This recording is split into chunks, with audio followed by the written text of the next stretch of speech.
and Ron will talk about the white ones. I think both are challenging, but hard ones you can master, alright? So, well, it's difficult because you don't have a red reflex to guide your capsulorhexis, and stains can help, but it's not fantastically good, alright? But they do help, so I still do use them. It's difficult with sculpting. You need a lot of ultrasound energy, and you may even have a wound burn if you are not getting your assistant to wet the incision, or you have a tight incision. You can have difficulty holding, and if you can't hold something, you won't be able to effectively crack it, right? And this is because of the nucleus being extremely thick. So today our biometries actually show us the lens thickness. It's good to have a look at the lens thickness, what kind of thick nucleus you're dealing with, so that when you're doing your chopping, you don't get so frightened thinking that the nucleus is just a standard thickness. You know, perhaps you have to go down 5 mm before you hit the posterior capsule. Okay, and also the posterior plate of this lens tends to be very thick and leathery and difficult to tease apart. Now, these advanced matured cataracts are also associated challenges. Okay, so you think you're just going to deal with hard cataract, but you can have accompanying corneal issues. You may have gattata, right, that you have to keep topping up dispersive OBD for. You can have capsular fibrosis, and if you don't take note of this, you can't even do a complete rhexis, and then it's really a no-go for femto. Right? You might have to cut them, you might have to plan exactly where you start your capsulorhexis. You can have zonular weakness, and that's why for us a very advanced cataract is a routine to do UVM to look at the zonule status. Right? You need to be very gentle with your phaco. Even when you crack, you don't want to try and splay apart your fragments too widely, because you can compromise the zonules in that quadrant. You often have shallow chambers because they have thick nucleus. They have a floppy posterior capsule because the lens bag has been so distended by this thick nucleus, and you can have fluid misdirection. Okay, it goes through the loose zonules, and then the PC comes extremely floppy, and you wonder why you caught the PC and ruptured the capsule. And then sometimes these fragments, as they get phacoed, because of the high energy that you're using, they fly around, and they can be lodged somewhere, either in the corner tract by OBD or even in the posterior chamber, and then pop up months later and causing corneal decompensation. So there are many strategies that are really needed to safeguard the endothelium and the posterior capsule when you deal with a dense cataract like this. So we always like to grade the density of the nucleus. I've talked about this earlier. Pre-op assessment, not just the density, what you have to deal with, but also look for fibrosis attacks and note them exactly where they are, so that you might want to do them at the very end and not start your rhexis there. Right? The pupil size, you want to know whether you're dealing with a pupil that does not dilate well, as many of these elderly patients have pupils that do not dilate well. Right? You want to check the endothelial cell count. This is what I would do routinely, because you don't want to be blamed for a corneal decompensation if the patient already starts off with a low endothelial cell count. And if the cell count is borderline, you may not want to do it. You want to pass it to someone who's more senior and more experienced with handling such complicated cases. And as I said, we always look at the state of the zonules, so sometimes you may find that the zonules are very stretched or deficient when you see a rounded border for the equator. Now, for chopping technique, I think we have many experts here who have already talked about, how to chop nicely, to delve deeply into a nucleus so they can hold it properly. So what I do for a very dense cataract, I do not chop, I do not sculpt. Okay, I do mainly a chopping technique. So this is like the in situ chop. But sometimes if you just go in with your phaco tip and try to impale into the heart of the nucleus, remember that the nucleus is so thick that you may not need to reach the center. Now, it is imperative to reach the center in order to hold it firmly to allow you to chop this effectively. If you're holding on the surface, when you put in your forces here, you tend to have a top, right? So the nucleus rotates rather than allowing you to just chop cleanly and neatly. Alright, so you need to plan your position before you start. You don't want to start in the center, because at the end of your trench you'll be somewhere nearer the periphery, and then by the time you chop, you don't really chop very much, alright? And the bulk of the nucleus is behind you. So you want to plan such that the depth of the nucleus reaches the heart of the nucleus. As I said, if you're not experienced, you look at the lens thickness as a guideline, alright? Then you want to use appropriate instruments, alright? If you use a short Sinski, Dr. Fanet is an expert at that. He will show you, he can chop a very dense cataract with a Sinski, but you have to do it multiple times. Alright, so you do chop and separate and you go deeper and deeper. So generally I would recommend a longer one. It doesn't have to be very sharp. David Chang has got a very sharp tipped chopper. I used to do it, but I realized actually I don't really need a sharp chopper. So especially if you're beginning to learn how to chop, you don't really want to use sharp instruments where you might pierce the capsule inadvertently. Alright, and I do bevel down from the very start unless it's a deep chamber. Okay, so we looked at some instruments. This is a splitter that most of our trainees start off chopping with. Alright, it's a shorter one, and this is a Nagahara, which to me is universal. I use it for soft, I use it for hard, I use it for white, I use it for all types of cataracts, subluxated as well. Okay, so for hard cataract, very important, you need to adjust your phaco settings. Alright, you need to have vacuum in order to hold your nucleus still. Right, you cannot chop if that fragment is not held properly. So you need to impale deeply into the heart of the nucleus to hold it with adequate vacuum, which means you need adequate power to start off with to actually create that trench to go deep enough. If you don't have enough power, you can't go deep enough. If you try to do that, you will just rock the nucleus and stress the zonules. Okay? And then we'll talk about horizontal and vertical types of chopping now. So when you look at the side profile of the thick nucleus, basically when you create a trench, you want to go deep, right? So that you will reach the heart of the nucleus, right? And then you want to separate the peripheral part and the deep part. These are the most difficult. Alright? In fact, when you do phaco, the problem is that these are the same areas that are not cut. Alright? Unless, unlike what Sri Ganesh showed you with the mind, where you cut from the peripheral in, whether it's peripheral here at the equator or the posterior plate. Alright? You cut that. So when you are doing chopping, basically these are the areas that you need to really address properly in order to free up your segment. So we have two main types of chopping, although most of us would use a combination of the two, which are vertical and horizontal. So what does it mean to chop vertically? Alright, so the first action in chopping vertically is actually having your chopper within the capsulorhexis rim, so it's always visible, and it's good if you're a beginner, right? Because you can see exactly where your chopper is landing. And after impaling the nucleus, alright, I like to do it a little to the side, hold it in the depth of the nucleus, and then you plunge your chopper vertically in, bring it towards your phaco tip without touching it. That's why you move it a little off to the side, because if you enter right to the center of your phaco tip, you will break occlusion and lose your hold. Alright? After that, it's not over. Okay, the chop is not just coming down and scoring it towards the tip of your phaco needle, but also there is a lateral separation. Right, you need to do this lateral separation to separate the fibers right in the periphery and over the posterior plate. So you impale, and then you go in and you chop, and then you separate. Okay, so let's have a look. Okay, this needs to go into full screen. Okay.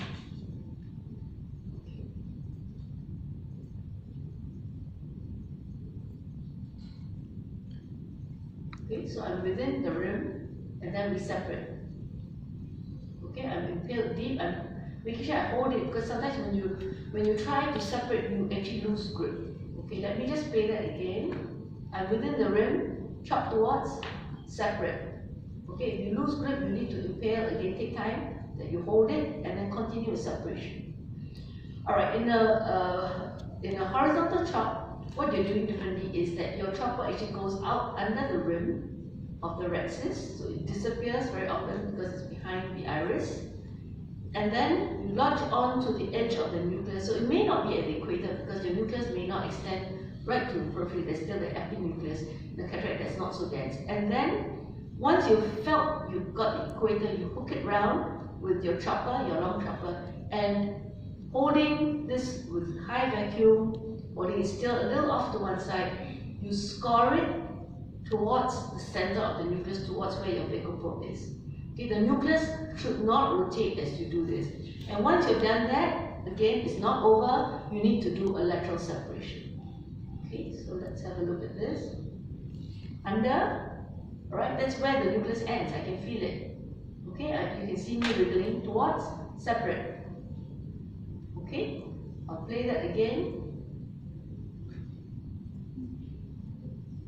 Warts, and then separate. So it goes a little under the rim, and this is for a harder cataract. Okay, where you want to really get at the equator, then you do a horizontal chop. And you don't need as high a vacuum because what you're doing, the force is actually crushing the nucleus between your two instruments. Alright, so actually you need a higher vacuum for a vertical chop in order to hold it, because you're coming from top down. You need to hold it. Whereas for horizontal, you're just crushing between your two instruments. Okay, and this lateral separation is extremely important to tear the fibers in the periphery. So you do it from periphery and then you do it posteriorly. So these are typical settings, which I think Sri Ganesh has already shown you some of this in the phacoemulsification talk. So let's move on to some videos. So small pupil, as I said, you can accompany it. So I'm doing bevel down because it's a shallow anterior chamber. Okay, you need a large ball phaco. Now just turn it around at this stage. Okay, so if you have an iris hook there, it helps for you to see exactly where I'm going. And this nucleus is so huge, you see. I have to go so far out to get to the edge. So my tip of the chopper can actually scrape on the anterior cortex, and you can feel the nucleus as you move out. Okay, look at the lateral separation. If you don't crack right across, it's also okay. Right, you just crack where it is right in front of your phaco tip. So the very leathery ones you will not be able to crack all the way. So you can take the pieces out as you go, or you can crack them all 360 degrees. I tend to crack around if I have not cracked right to the depth of the base. And often you can't crack to the depth of the base because you have not impaled deeply enough. So as you progress, you'll see that, okay, even when going deeper and deeper, there's still a lot of nucleus. I'm not scared now to impale deeper. Okay? When you come to the last fragment, you need to be careful. You see I'm doing it very slowly. Right? You want to lower your parameters, your vacuum, your ultrasound. Right? Make sure your bottle is still high. Sometimes I even raise the bottle height because you can get some misdirection of fluid. Okay, let me show you more. So this is the vertical chop, which is safe for the beginner. Impale, chop. Within, I can cross chop. Okay, so when the cataract is not so hard, it's easy to do this. Okay, within the rexus, once you poke it down deeply enough, you just separate it. This is quite a brittle cataract. It comes away very easy, it falls apart. Okay, so this is really quite easy to do, and you can minimize the amount of ultrasound energy that you use on this case in total, because you have not had to do any sculpting. Okay, so this is very simple. It is very safe for you to do as a beginner. So if you are beginning, it may be a good idea to stain your anterior capsule so that you know when you chop, you're not hitting the anterior capsule. Okay, you stay within the capsular rim. You can see it's really a very, very safe technique to begin with. The nucleus is very deep, very thick, so your chopper will not land through it. Okay, and I like to just separate it completely, because if you don't, when you try to pull, you may be trying to pull the whole nucleus forward and you will embarrass more zonules. Okay, so this is the horizontal chop. Let's see that was a vertical chop, so you see the horizontal chop. So this is a denser cataract, you can see it's almost black. Okay, so I want to get to the heart of the nucleus, so I just put bevel down to get deep. Alright, now I'm more or less in the center of the nucleus, and I'm going to go right to the periphery. And when you chop, just because the word sounds like chop, you do it quickly. No. Right? Sometimes you listen to the phaco machine and they tell you chop. You don't think that you have to chop so quickly, right? You see, you just take your time. As long as there is no top, right? You see that it's very controlled. The nucleus is not spinning around, right? If you're not engaged deeply enough, you will not be able to chop to the posterior plate. And you see that once I start doing, actually, it's just that the center part is still adherent. I still want to completely cleave those fibers before I proceed. Okay?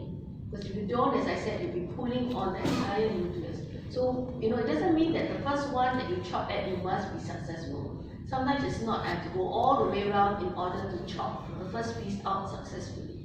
But each time it's important that you go deeper and deeper such that you get the heart of the nucleus so that you can hold effectively, alright, and chop effectively with that lateral separation that's also effective. Okay, so this, I mean, I generally like horizontal chops, but let's do vertical one. Oops. This is, I'm going to show more, what did I say, more horizontal than vertical. I can't remember what I said. But you see, sometimes it's so hard, and I'm crushing, it takes time to cut through the central nucleus. Okay, and in this case, I managed to crack right across. But it does take time, so you don't have to rush. Especially the first chop is very important that you get deep. And once you get the first one deep, you can see the posterior capsule. Right? It's really, the rest is quite easy. It's the first piece that you need to get out. And the key to success is the depth in which your phaco probe holds it. Okay? Patient moving, all patients are all the same. Okay? Don't get heart attack. Okay? So just separation. If it's attached, you just push it, push it. Very often for these very dense ones, I find it easier to separate when you cross your instruments. Okay, it seems to be more effective than when you have your instruments to the same side, the phaco probe to the right and your chopper to the left. And towards the end, switch to a shorter instrument because you may have the PC coming out, as I said earlier. Okay, and drop your parameters when we use epinuclear removal mode, where the aspiration is really linear. Okay. And then you can see this other one that's really very, very black. Okay, again, start before the center, double down, go very deep and find where the equator of that nucleus is. Take your time, look, I can't get through. Doesn't matter, you can still succeed. Okay, as long as there's no top, there's no rotation. You can do horizontal here as well. Okay, but you need to make sure you hold properly to do a horizontal chop for a very dense nucleus. So the first chop, I always like to have a horizontal one because you're crushing this hard nucleus, right? This is another horizontal. You go towards it, towards the end, you just separate your instruments so you don't break the occlusion. And once you've got it clean on either side, you pull out your first strand. And it does not need to be the first piece that you chop either. Okay, so in order to reduce ultrasound energy, sometimes I do a cross chop like what you see. I cross my instruments over, right? That means that I don't have to keep impaling, which means that I need to use ultrasound energy, right? So it's bad if you have gone 360 degrees and you've not broken through the posterior plate. Okay, because you will end up with a posterior plate that you will have to deal with by flipping or using viscoelastic to remove it. Okay, so be very careful towards the end, slow down all your parameters, and you can get a perfectly clear cornea at the end. I'm going to show you some combination of complexities. This is a one-eyed patient from another country, no one dared to do her. She's so shallow, I can't do anything. I can't get in, it's so hard. Right, so first of all, I do a vitrectomy, and this really is just to remove the vitreous so I can deepen the chamber. You can see it's shaky. Alright, I already knew this because I did a UVM. She had an angle closure attack in this eye. Okay, so I've enlarged the pupil by stretching it with iris spokes, and then I have to put in a CTR because it's all wobbly, and this is a hard nucleus. Now I shift these supports from the iris onto the capsule. Okay, I've got the equator expanded, so that's already supported. And now I've got to deal with this hard cataract. And believe me, these are very, very thick nuclei. Okay, very, very thick. So sometimes I actually have to pull out only the center to start off with because there's no space in the anterior chamber. And this patient also had a low endothelial cell count with the angle closure attack before. And you can see this fragment got caught there under the iris.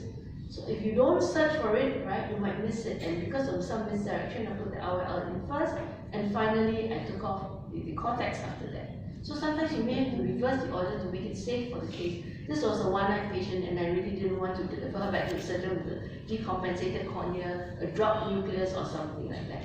Okay.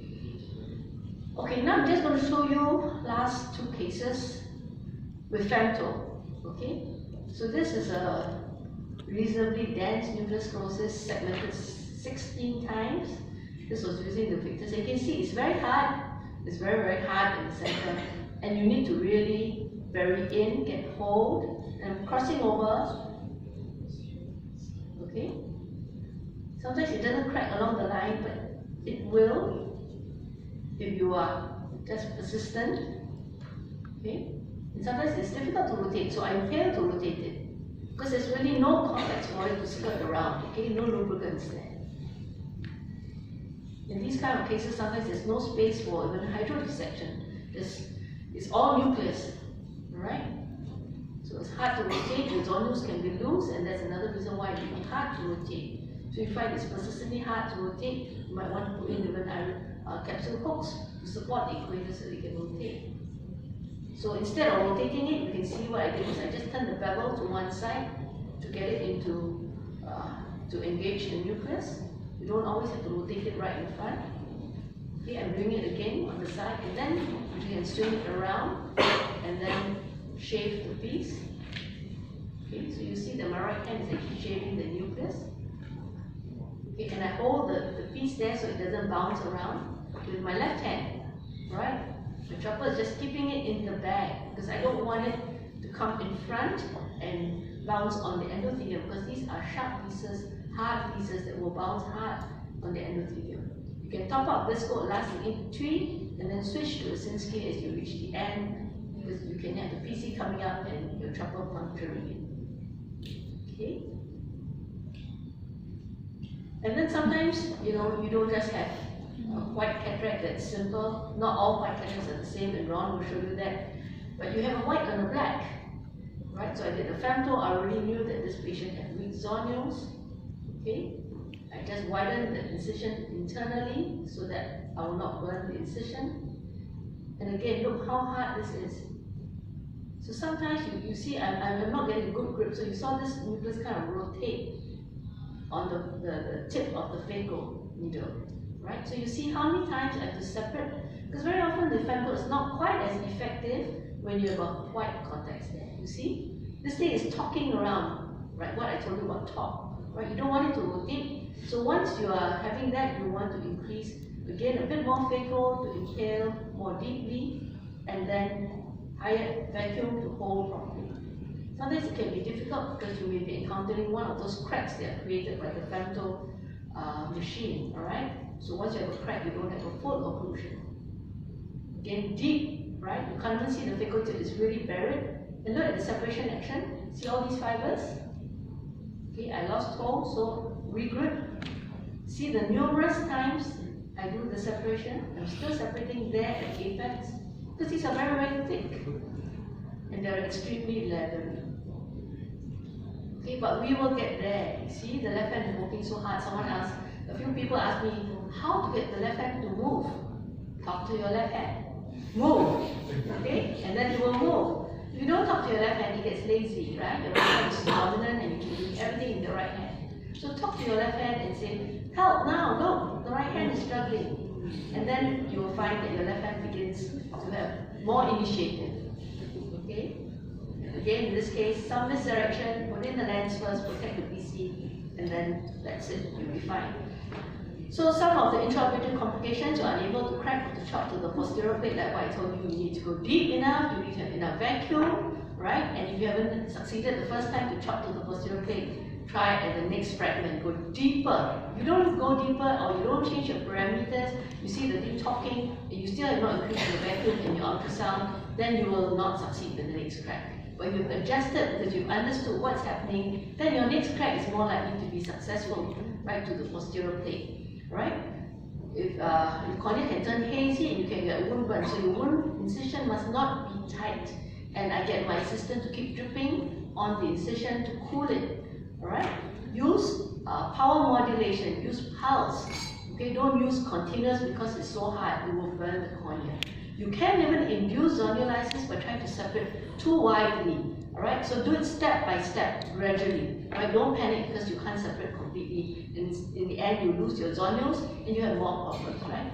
You can get PCR, especially during the last fragment, because fluid can go through the very loose zonules, and then you can see all these little fragments in the space of Berger there, and it pushes the PC forwards, right? The capsular bag seems to be more shallow than it started with, right? So you need to raise your portal height towards the very end when you're doing the last fragment as you step down your parameters. And you can have this floppy thin PC with increased risk of PCR during IA also. Okay, so what you do is, remember, before you do the case, check the endothelial cell count, that is safe for the patient. The wound must not be too tight. Stay in the anterior capsule, especially when you're beginning, because you want to chop within the rim and not chop the capsule. Allow adequate show of the metal. Alright, if you don't have enough metal show, that needle cannot impale deeply into the nucleus, and very often people fail to chop because the sleeve is coming in the way. Alright, and you can't get occlusion when you don't have enough metal show. And you don't use a small bore needle like a 2.2, you use the larger needle, so we use 2.65, 2.75 mm needles. In between, especially if you're not very experienced and you can't keep all your phaco inside the capsular bag, top up dispersive viscoelastic. Dispersive and not cohesive. That's to protect the endothelium, right? Start cutting only when you can hold the nucleus core firmly. Alright? If you are not holding it firmly and it starts to move, change your parameters, engage more firmly, hold it firmly before chopping. Right? And you crack stepwise. You don't panic when you haven't got a clean crack. Do it repeatedly, like what you've seen like in the last case, the tenacious fibers. Keep going at it. Many of my students, what they do is they give up that one and they try and impale and crack at different sides. Don't give up. Don't let go. Alright? Because each time you do it, you have to use energy again. You want to spare the cornea there. So you hold it and stepwise, talk to your left hand, work, work, work, separate, separate. Okay? And then you get down to the last fiber that holds your piece together. And then step down the parameters as you progress, and phaco in the iris or the back plane. Alright, try to keep it deep so that you don't kill the endothelium. And if you have available to you, femtophaco is extremely helpful. Thank you.